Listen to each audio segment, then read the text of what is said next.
Hello everybody and welcome to today's Sunday sermon, which happens to be on the 17th Sunday in Ordinary Time. Today we are being challenged to know what is that which we value most in our lives. What's the hidden treasure, the treasure that we value most in our lives? What's the most everlasting thing that we seek for in life? Today, in the first reading from 1 Kings chapter 3, verses 5 to 12, Solomon has just been coronated king and he is praying to God. And God speaks to him and he says, Solomon, please, I will grant you a favor. Whatever you ask me, I will grant it to you. But first go and pray and think about it. And when Solomon came back, he didn't ask God to grant him riches and a long life and things like that. No, he said, Dear Lord, grant your servant an understanding heart to judge your people and to distinguish right from wrong. The Lord was very pleased and granted Solomon that gift. And we know Solomon because we call him, and we call God, Solomon, we know him for the wisdom that he had. Now likewise, what do we ask for? What do we treasure most? What do we seek most? What would we say to God in similar circumstances? We always note and recognize Solomon for his wisdom, and in that's in fact what he was asking the Lord for, was wisdom. The Gospel from Matthew today, chapter 13, we see the story of the hidden treasure. Jesus gives this example of a man who finds treasure in a field. Then he goes home and he sells everything he owns and he goes and buys the field because the treasure is there. So when we find the treasure, we know this is everything that we need in life. Our task is to know what is valuable and everlasting. As children, we probably learned that we should be careful with what we know to be the most valuable. In nearly every age, I suppose, usually money is considered the most valuable thing from an earthly point of view. Spend it carefully, invest it so as to make more money, was the advice from our parents and elders, perhaps. So we nearly all know this. What is the most important thing that we can have, though? To answer this, we might need to do some thinking and praying and analysing. Some people say security is known these days as one of the most important things all over the world. There's food security, natural security, like at night to live in a house that's secure from the thieves and from the weather and from the elements. Security with a job. Have a good education and then have a good job and keep it so as to be secure in life. So when we've achieved all those treasures, then we must die. What is our treasure then? Are all these treasures that we have mentioned above, namely house, home, family, children, job, money, enough when we are in our final hours on this planet? I doubt. As believers, we know that to take us across the great divide of death, we need to store up treasures for ourselves in heaven. What are they? A clean conscience, owe nothing to anybody,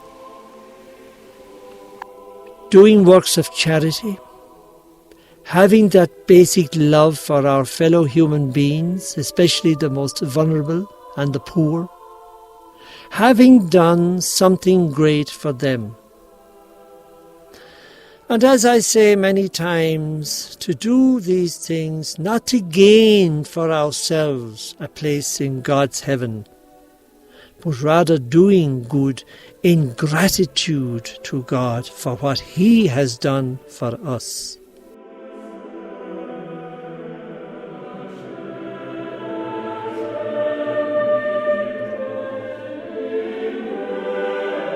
God has simply shown us He loves us and has died for us. And He has given us a place in His kingdom. This is huge.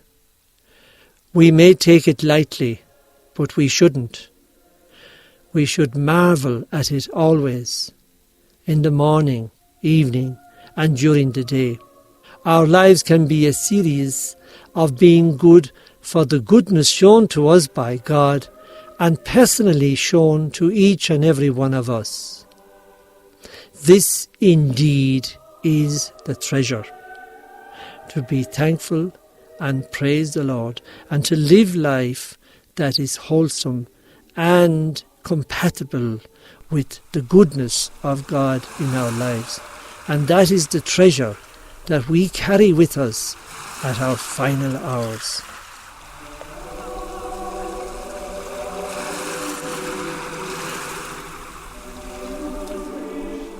But do we believe it, know it, understand it? That is the question.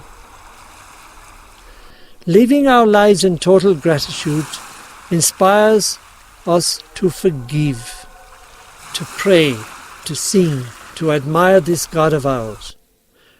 The treasure that somehow we find it hard to appreciate. You know the secret of how to be grateful and how to have this treasure in our lives. It's continuous prayer. And by prayer I mean talking to God. God is in our deepest being. Be friendly, be fond of Him, because He is fond of you. Prayer is often hard for us to find because of our frame of reference. What is that? The frame of reference means we refer to ourselves as, sure, I'm not good at praying. It's only for priests and nuns and brothers and holy people.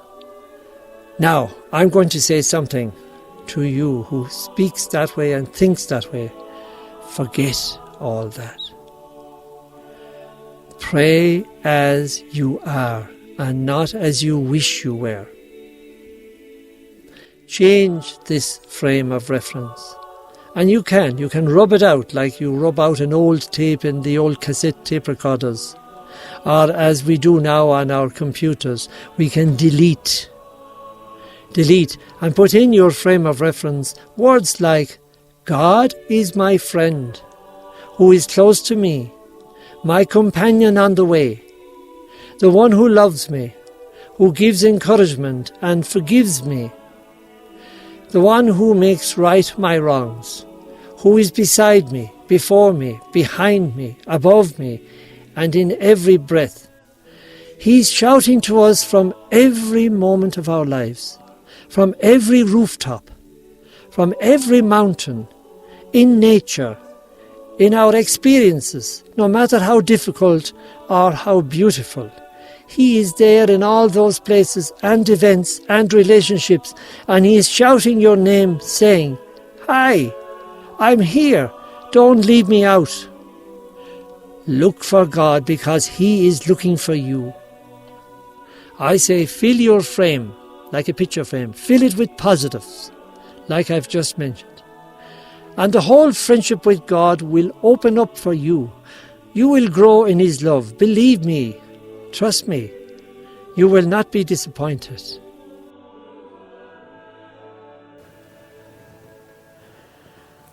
So therefore, it is better to have a positive outlook about ourselves in reference to God. God is very close to us, very fond of us, closer than we are to ourselves, and more in love with us than we are with ourselves. That is definitely true. Therefore, let us cultivate that. That is the real treasure to nurture and cultivate in our lives. Pope Francis spoke to pilgrims on the 30th of July 2017 in St. Peter's Square just before the Angelus, in reference to this theme as well.